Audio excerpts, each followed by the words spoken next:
The sky over planet Dira was quiet but not peaceful. Dark clouds moved slowly, hiding the sun. A cold wind touched the dry hills. Far above the hills, a small human base was hidden under rock and dirt.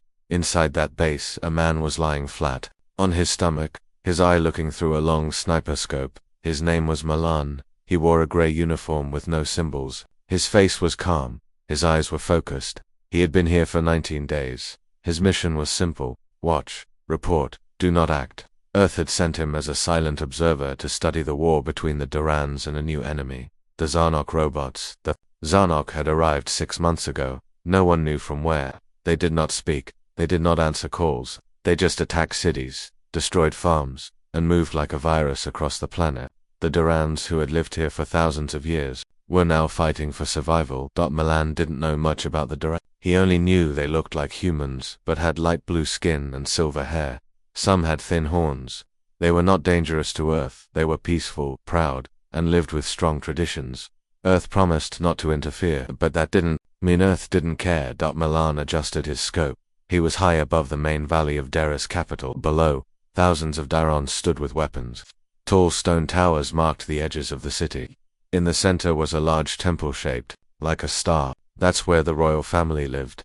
Through the scope, Milan saw movement on the temple balcony. Soldiers stepped aside. A figure in white walked forward. A young woman, thin but strong. Her silver hair was tied in long braids. She wore armor. With a blue crest on the chest, her eyes scanned the crowd. She raised her hand and the people fell silent. Milan whispered to himself, "That must be her, ... the princess." Her name was Nira, daughter of the Daron king. Milan had read her file. She was not just royalty. She was also a trained commander who fought in the north and saved many lives. People respected her. Even the enemy feared her. But as she stood there, giving a speech Milan could not hear, something changed in his scope. He saw a flash on the far hill, then he saw it again. Metal, a long barrel, a lens catching the light. His heart beat faster. That's a sniper, he thought. A Zarnok sniper. Milan quickly moved his scope. He found the target. The robot was hidden between rocks. Its weapon was long and sharp, and it was aimed directly at the princess. Milan had two options. 1. Report it. But the human base was far, and the time was short. 2. Take the shot. He was not allowed to shoot. His orders were clear. But if he did nothing, the princess would die. And if she died, the Daron army would break. The planet might fall. His hand slowly moved to his rifle. He adjusted the wind gauge. He checked the distance, 1,930 meters. He had made harder shots before, but this was different. He whispered, "Forgive me." He took a deep breath. His finger squeezed the trigger. Crack. The sound echoed only inside his silencer.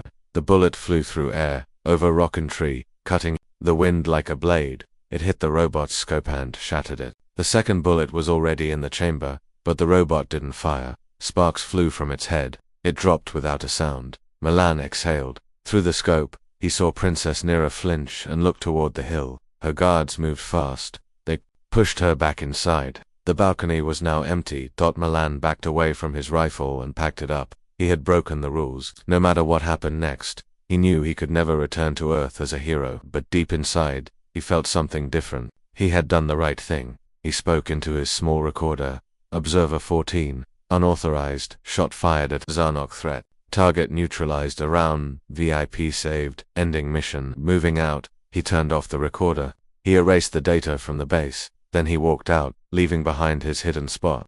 The mission was over, but the story had just begun. Far below, in the capital, Princess Nira stood inside the palace. Her guards closed the doors. One of her officers handed her a strange object found near the tower wall. A bullet casing, not Darren, not Zarnak. It was made of earth metal. Nira narrowed her eyes. There was someone else here, she said. Someone not from this world.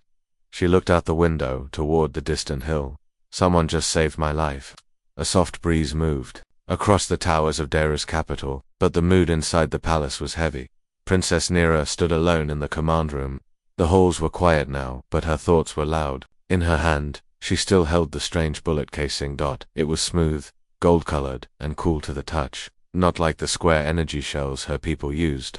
This bullet had a spiral line along its side, and it was lighter than it looked. Her fingers turned it slowly. "Not ours," she whispered. The head General Fan entered the room with a hard look on his face. "The people are safe." But someone helped us. And it wasn't one of us. Nira nodded. I know. I was standing there. I saw the Zarnok sniper. I felt it watching me. Then nothing. Just a spark in the distance, and it dropped. General Farn crossed his arms. One shot. One perfect shot. From a weapon I've never seen. This is not a Duron bullet. He looked down at the casing in her hand. Nira looked up at him. It's not from the Zarnok either. Then who? Farna asked. Nira didn't answer. Her eyes were focused on the bullet. A name was building in her mind. A guess. A wild thought that no one would accept. Human far away. Milan walked through the dry forest of the western ridge. His rifle was hidden in a long case on his back. His face was covered with dirt. He moved slowly, quietly, like a ghost. He had deleted all data from the base. He had used his final message to send one short report to Earth. Observer 14. Engagement necessary. Target down. Mission compromised. Going dark. He knew what that meant. Earth Command would call him a failure. They would send a team to replace him, maybe even punish him. But Milan didn't care about rewards or medals. He cared about what he saw. The Duron princess was brave. She stood tall while her world burned. She did not hide like some leaders. She didn't run. He had seen many leaders on many planets. Some were weak, some cruel, but this one, she was different. She gave him hope. He looked up at the cloudy sky. Somewhere beyond it, Earth was spinning quietly. But here, under this alien sky, Milan knew one truth. He was not going home. Back in the palace, Nira walked toward the old library. She avoided the guards and moved alone through the stone halls. The library was dark, full of dust and silence. She moved to the old war files, the secret ones. Inside a large book made of black stone, she found a file carved with laser marks. Visitors from the Star World, the Earthborn. It was a file from years ago. Her father had once met Earth diplomats. They came in peace. They promised no violence. They promised to only watch. That was the rule. Nira read the description. The Earthborn wear grey. They speak few words. They use long-range weapons with spinning bullets made from soft metal. They do not fire unless forced. She looked at the bullet casing again. It matched. Nira smiled. So, a human broke the rule. For me, General Farn stood in the tower office with the royal advisor Nira. The old woman was wise and silent, always watching from the shadows. We must be careful, Farn said. If a human sniper is here, it means Earth is not neutral anymore. Nima nodded slowly. Or maybe one human decided to act alone. Farn looked confused. Why would he do that? Nima smiled. Some people don't wait for orders. They follow what is right, Farn grunted. That is dangerous. Nima turned her head. Yes, and maybe it is exactly what we need. The next day, Nira stood on the palace wall. She looked across the valley where the enemy camp was growing larger. Every day, the Zarnok robots were building towers, walls, and strange machines. Duron scouts had reported new ships landing in the night. The war was getting worse. Naya knew her people were brave, but they were tired. She needed help, but not from generals or warlords. She needed the man who fired that bullet. In the forest, Milan found a small Duron outpost destroyed by fire. The walls were melted. The ground was black. But one thing caught his eye. A small blue flag lying on the ground. He picked it up. A child's toy. Someone had lived here. He looked around for tracks. Then he heard something, a soft cry. He moved slowly and found a small Duron boy hiding under a broken cart. His silver hair was full of ash. His eyes were wide with fear. Dropped to his knees, he opened his bag and pulled out a water bottle. He slowly offered it to the boy. The boy looked at him, this tall, strange man with human skin and human eyes. Then, after a long moment, the boy reached out and took the bottle. Milan smiled. He whispered, "You're safe now." At the palace, Nira called her most trusted guard. "I need you to help me do something." Secret Tarin raised an eyebrow. "You want to break the rules?" She nodded. "Yes, because someone else already did. And I think he's the only one who can help us now," Tarin sighed. "You want to find the human?" Nira smiled. "I want to meet him." The stars above planet Dira looked cold that night. The capital city was quiet but not asleep. Lights flickered in windows. Guards stood on rooftops. People whispered about the strange event about the princess who had almost died, and the unknown bullet that saved her. Inside the palace, Princess Nira stood beside a glowing map table. Her finger traced a path from the western hills to the broken forest, where the Zarnok robots were building new towers. Her eyes were sharp. Her heart was steady. "I will find him," she said. Tarin, her most trusted guard, stood beside her. "If the generals find out what you're planning, they will try to stop you." Nira nodded. I know, but they only see rules. I see hope. Tarian looked worried. How do you know he is not dangerous? Nira held up the bullet casing. This saved my life. If he wanted to harm us, he could have stayed silent. He didn't. Terran gave a small smile. You always did trust your instincts more than orders. Nira smiled back. And my instincts say this human is not our enemy. Far away, Milan sat under a tall blue tree. He had built a small camp, hidden with leaves and dirt. The rescued Darren boy Lian sat close by, wrapped in a thermal blanket. Milan gave him a protein bar and a small flashlight. Lian looked at Milan with big eyes. He didn't speak, but he didn't run either.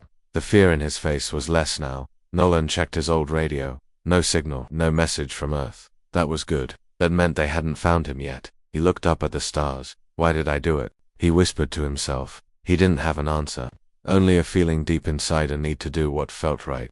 He had seen too many good people die. Not today, he had thought. Not her. He reached into his pack and pulled out a small photo. It showed a group of soldiers. All humans. All smiling. All gone now. Milan folded the photo and put it away. The next morning, Nira and Taran left the palace on fast gliders. They flew low, wearing dark cloaks. Only one palace servant knew they had gone.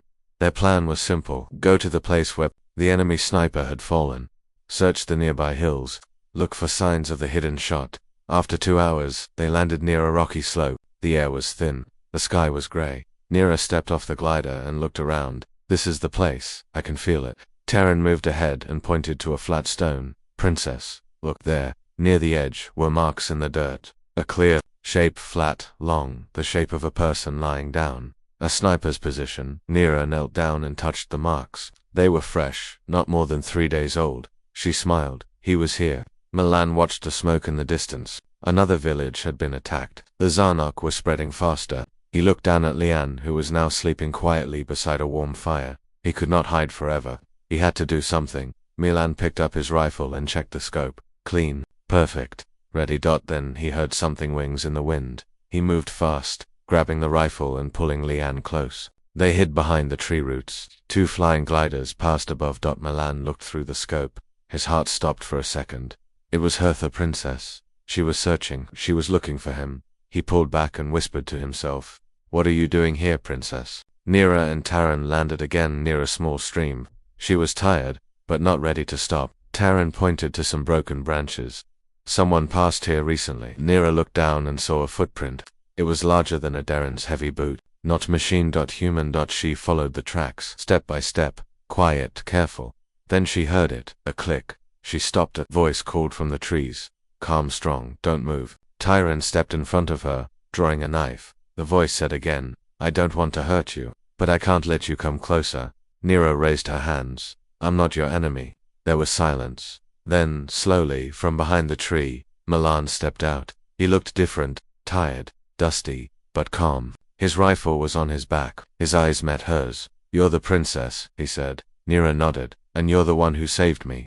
Milan didn't speak. He looked around. You shouldn't be here. I had to come, Nira said. I had to see you. Taran lowered her weapon slowly, but kept a hand on it. She watched Milan carefully.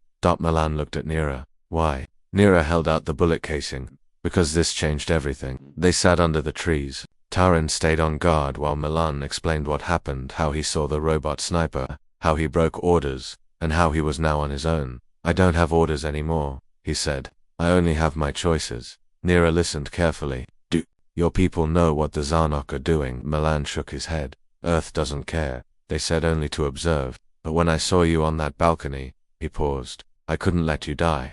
Nira smiled softly. Then you are not like the others? No, he said.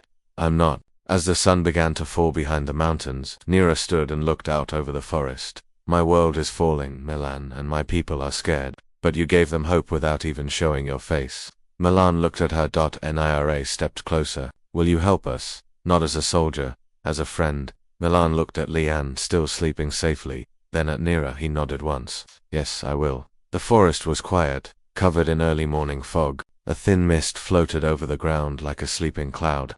Trees stood tall and still, and the air was cold and wet. In the middle of this grey world, a small campfire burned low. The light from the fire showed 3 faces: Milan, Princess Nira, and the small Daron boy Lian. Milan watched the fog carefully. His eyes were always sharp, even when his body was tired. Nira sat beside him, warming her hands. She had taken off her royal cloak and wore a simple jacket, the same color as the trees. She no longer looked like a princess. She looked like a traveler, like someone ready for a hard journey. Liane slept near the fire, wrapped in Milan's old blanket. Is he always this quiet? Nira asked. Yes, Milan replied. But he's safe now. That's what matters. Nira looked at Milan with calm eyes. You're different from what I was told about humans. Milan gave a small smile. You're different from what I was told about royals. They both laughed, just a little. Hours passed. The fog stayed thick. Milan used the time to clean his rifle and check his gear. Nira watched with interest. What's that? She asked, pointing to a small black device. Rangefinder, he said. It tells me how far something is. Helps with long shots. And that? She asked, pointing to a small notebook with marks and numbers. Wind map, notes about air pressure, angles, temperature. A good shot needs more than just good aim. Nira nodded. You're not just a soldier. You're a thinker. Milan looked up. Sniping is patience. Planning, you wait for hours, sometimes days. And when the time comes, you get one chance. She looked at him with curiosity. What made you break your orders for me? Milan paused. I don't know, he said finally. I just saw what was right. And I acted. As the fog began to move, Nira stood and looked into the trees. I need someone like you, Milan. Someone who thinks before he shoots. Someone who sees what's right and acts without waiting. Milan didn't answer right away. He thought of Earth, of the people who gave him orders, of the rule, observe only, do not engage. Then he thought of Nira, of her standing on the balcony with no fear, of the boy Liane, of the burning villages, of the enemy machines that killed without reason. He looked up at her. I will help you, he said, but not as your weapon. Help as a man who believes in your fight. Nira nodded. That's all I want. Back in the Duran Palace, General Farn was angry. He walked across the room, fists clenched. She disappeared. He shouted, with no guards, no warning. The palace advisor Nima stood calmly near the window. She took one glider and one guard. No one saw them leave. Farn slammed, his hand on the table. She's the princess. She cannot run off during a war. Nima looked at him. She is not running away. She is looking for answers. Farn narrowed his eyes. If she's with that human, she's putting herself in danger. Nima turned to face him. Or maybe, she's giving us a chance. Farn said nothing. He didn't like secrets, and this was the biggest one yet. The next day, Nira, Milan, and Liane moved through the deep woods.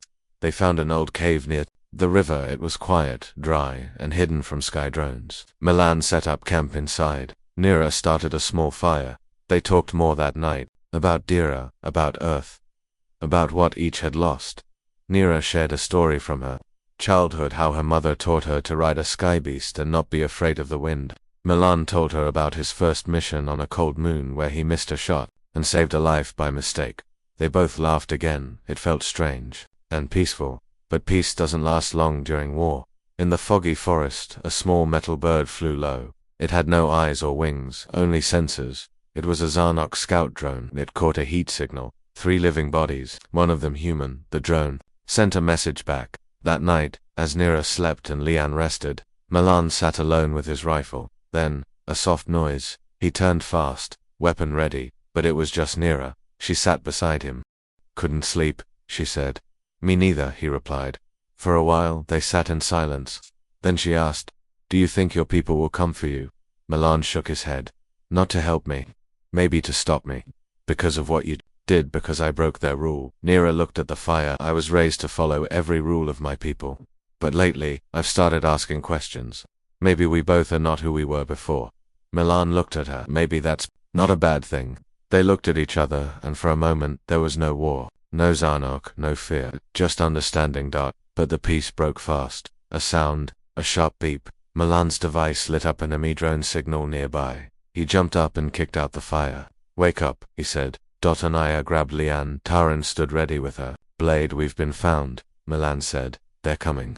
How long? Nira asked. Less than an hour. Taran pulled her glider from the cave wall. I'll take the boy back to the capital. Milan shook his head. Too late. They'll shoot anything flying. Nira looked at Milan. What do we do? Milan looked around the cave. We make a trap. In the next 30 minutes, Milan set up wires, smoke bombs, and mirrors. He used the cave's shape to his advantage. Nira and Tarian helped, moving fast, following every instruction. When the enemy came, they would find nothing easy. Narena looked at Milan as he set his rifle on a high rock. This is your world, isn't it? He nodded. This is where I belong. In the middle of the fog, night had fallen over the forest. The wind was soft, but the air was full of tension. Inside the rocky cave, Milan, Princess Nira, and young Liane waited silently. No one spoke. Even the fire was out.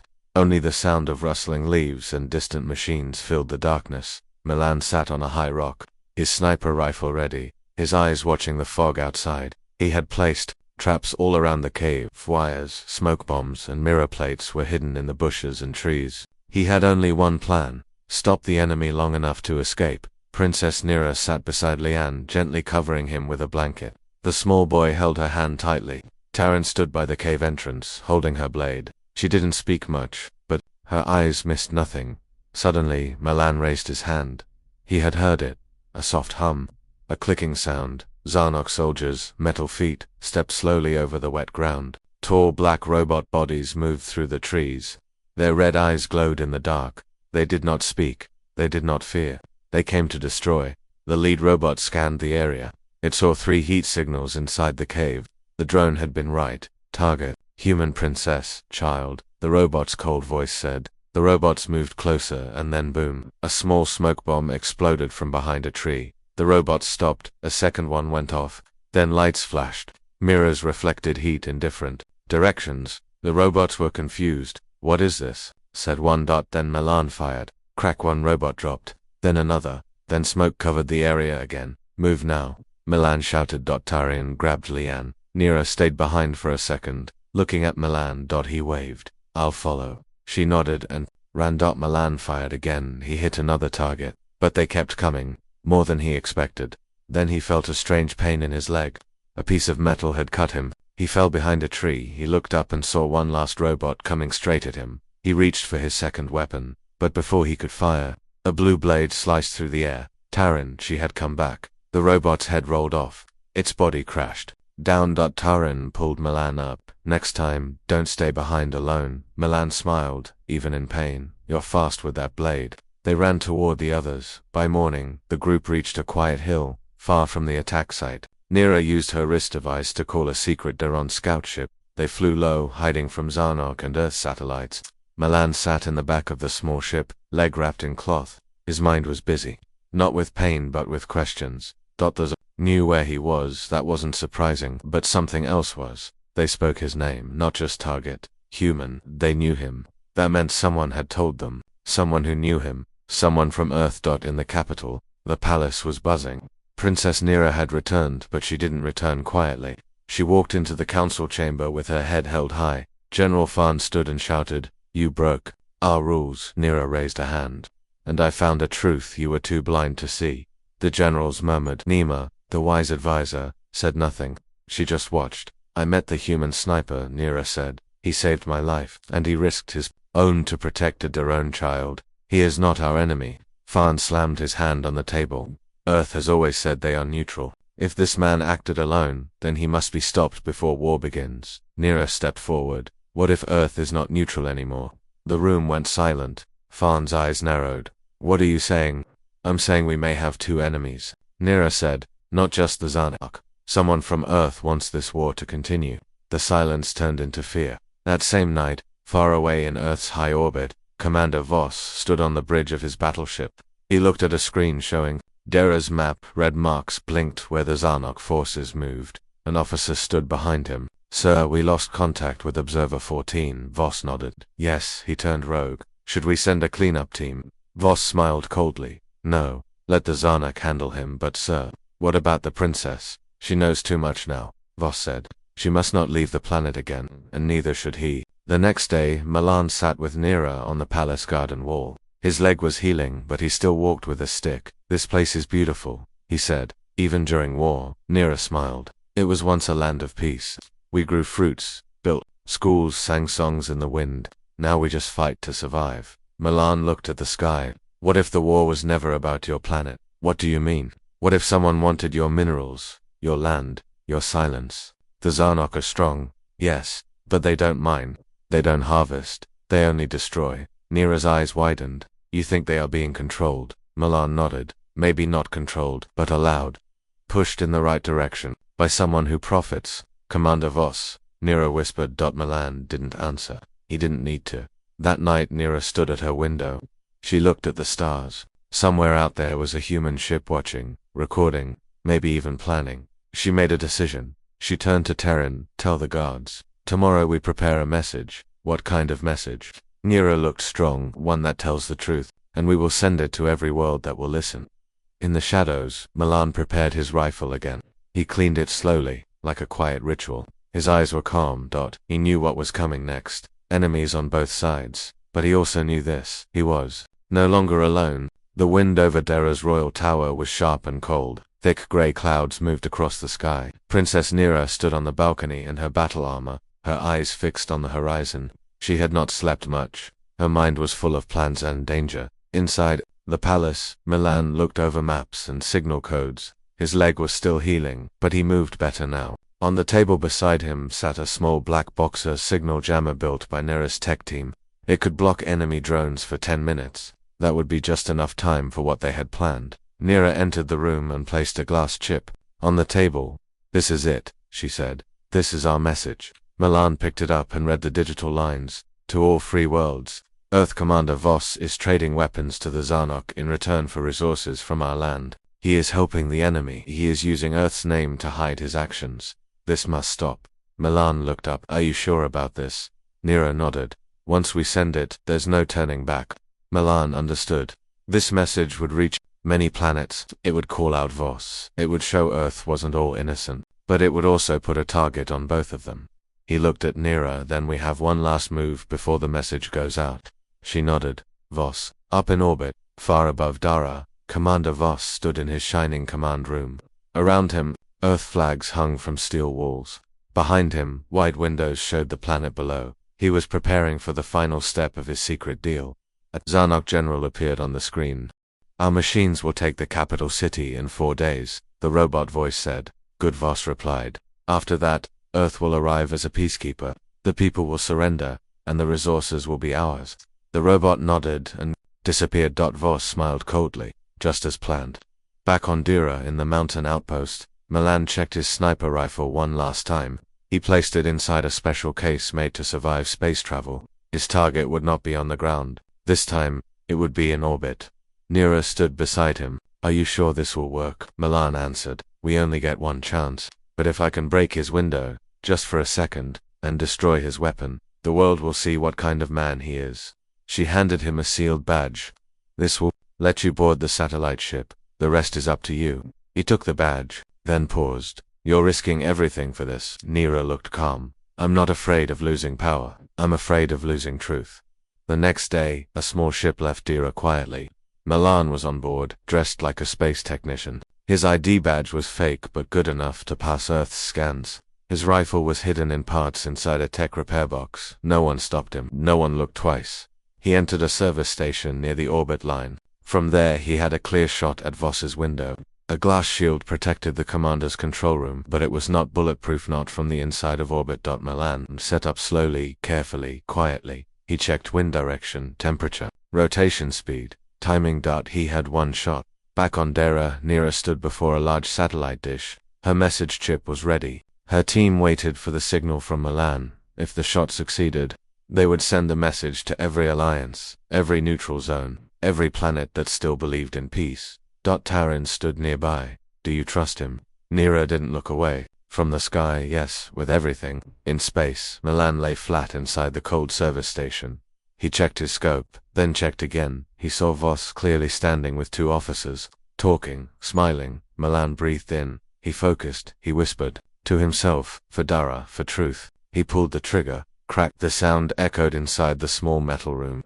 The bullet shot through the narrow exit hole, cut through orbit air, and struck Voss's window just as he was pulling a weapon from under his desk. Crash. The glass broke. The room lost pressure for half a second. Officers screamed. Voss fell backward, shocked. A camera nearby caught everything. The image showed Voss holding a forbidden weapon. It showed chaos. It showed fear. Milan smiled. On Dara Nira's signal, officer called out, "We have the footage." She shouted, "Send it now." The message was launched. It moved fast across space, into the networks of peace councils, into free planets, into Earth itself. The world saw. They saw Voss's secret deal. They saw his weapon.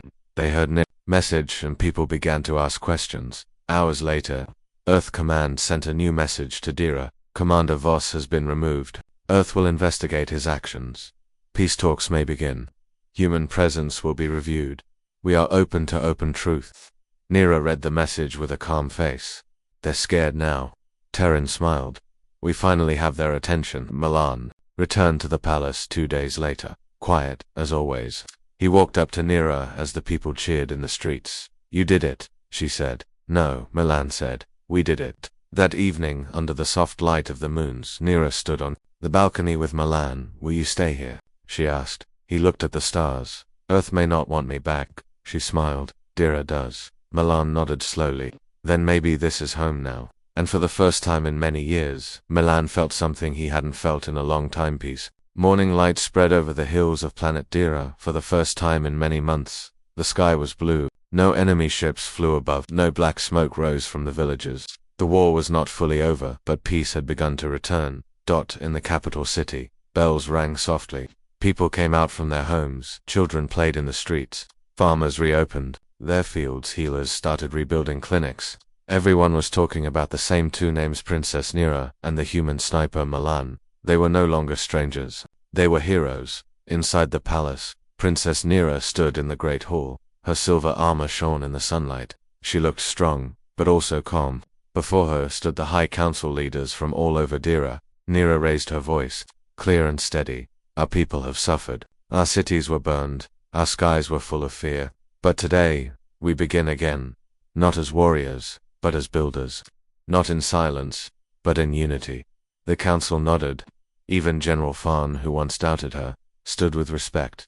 Dira will know. Longer wait for others to decide our future, Nira said. We will lead ourselves, and we will never again be alone. The crowd clapped. Some cried. And in that moment, the capital felt alive again. Far from the palace. On a quiet street, Milan walked beside young Lian. The boy had recovered well. He was stronger now, and his eyes were full of curiosity. Will you teach me to shoot like you? Lian asked. Milan laughed softly. Maybe later. First you must learn to plant, to read, to help your people. Lian made a face. That sounds boring, Milan smiled. Heroes don't just fight. They protect. They build. That's the hard part. Lian thought about it. Then he nodded. They reached a small school being rebuilt by local workers. Milan gave Lian a gentle push toward the door. Go on, you're safe now. Lian ran inside, waving goodbye. Milan turned and looked at the city. It was peaceful, but he knew peace needed to be guarded. Always later that day, Nira found Milan in the palace garden. He was sitting under a large blue tree, cleaning a small part of his old rifle. His eyes were quiet. You don't need that anymore, Nira said. Milan looked up. Old habit. She sat beside him on the stone bench. You could stay here. Train our guards. Help us build defenses. Teach our scouts. I'm not good with groups, he replied. You're better than you think, she said. They sat in silence for a while. A bird flew by, singing its soft song. Earth sent a message this morning, Nira said. A new commander is coming. They want peace talks. Milan raised an eyebrow. Can they be trusted? Maybe, she said. But this time, we speak for ourselves, and we have your voice too. He looked thoughtful. It's strange. I came here just to observe. And now, you changed everything, Nira said. He shook his head. No, you changed everything. I just pulled a trigger. She smiled. But sometimes, one good shot can change the world. A few days later, a large gathering was held in the capital. Leaders from nearby regions came. Peace banners were hung from every wall. It was not a victory celebration, but a rebirth. Princess Nira stood at the front of the crowd. Behind her stood the guards, healers, builders, and even farmers. The people who truly saved the land. And beside her, wearing simple grey clothes, stood Milan. He looked uncomfortable. He didn't like crowds, but he stood tall. Nira stepped forward. Today, she said, we thank those who protected our world, not only with strength, but with heart. A man from another planet came here with no orders to save us, but he chose to do what was right. She turned to Milan. Your bullet did not just stop a machine. It woke us sleeping people. It reminded us we are not alone, and we are worth saving. Milan nodded slightly. He didn't need more words. The crowd clapped. Many cheered. Some reached out to shake his hand. Milan took a deep breath. Maybe this was home now. In the weeks that followed, Peace talks began between Dara and Earth. Commander Voss was removed and placed under full investigation. Earth leaders promised open trade and new respect for Dara's people. Nira led with wisdom. She set up learning centers, rebuilt old farms, and worked with Milan to create a peace guard, a new force, trained not just for war, but for peacekeeping. Milan stayed on Dira. He didn't become a general. He didn't wear fancy clothes, but he trained the peace guard. He taught them how to see, how to wait, how to act with purpose. His lessons were more about calm thinking than sharp shooting. People called him the Watcher of the Hills. Children told stories about how a single human bullet saved a whole planet. One evening, Nira walked up the high tower where Milan liked to sit. He was watching the stars again, his favorite habit. "Do you miss Earth?" she asked. "Sometimes," he said, "but I don't miss the silence." She nodded. "What will you do now?" He looked at her, then back at the stars. "Keep watching. Keep helping. Maybe one day we'll need someone else like me, or maybe not." She smiled. "If peace stays, maybe we won't need snipers anymore." He laughed quietly. "I'd like that." She sat beside him. The stars above were bright. The sky was clear, and for the first time in a long time, they both felt the weight of war fading. A new dawn had truly come to Dira.